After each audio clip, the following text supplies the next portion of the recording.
သားသမီးလှုပ်ရှားကိုမိဘကမိစားနေရပြီဆိုရင်အဲ့ဒီမိဘဩဇာမရှိတော့သားသမီးကကြီးစိုးလာသူတို့ပေးခြင်းမပေးမယ်သူစကားနားထောင်ရမယ်သူထားတဲ့နေရာနေရမယ်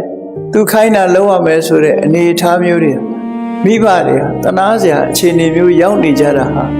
လောကမှာရှိနေတယ်အမှန်ပဲရှိနေတတ်တယ်ပေါ့အဲ့ဒီလိုအနေအထားမျိုးတွေဟာစိတ်မကောင်းစရာဖြစ်လာဘယ်စဉ်တောင်ကြီးကကျွေးမွေးဆောင်းရှောက်လာတဲ့ကျေးဇူးတွေကိုမထောက်မထားပဲနဲ့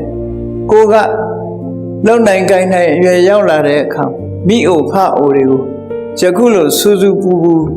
စူလိုက်ကောင်းလိုက်နဲ့ဆိုတဲ့အနေအထားမျိုးတွေဟာအတော်ရင်နာစရာကောင်းတဲ့အနေအထား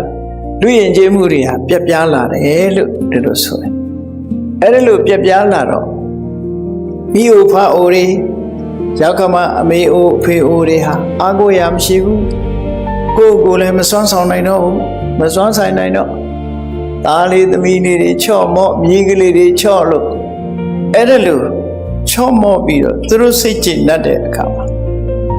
စိတ်ကြည်နတ်အောင်လုပ်ပြီးတော့မိကိုပြီးတော့ကျွေးတာလေးနဲ့ကြည်နတ်ပြီးတော့နေရတဲ့အမေအိုအဖေအိုတွေလောကကြီးမှာရှိနေပြီပေါ့ဒီလိုဆိုတာဒါကြောင့်မလို့ထမရဲ့ဘိုးဘွားရိတ်သားတွေရောက်သွားကြတာတွေလည်းရှိတယ်ပေါ့နော်အဲ့ဒါလို့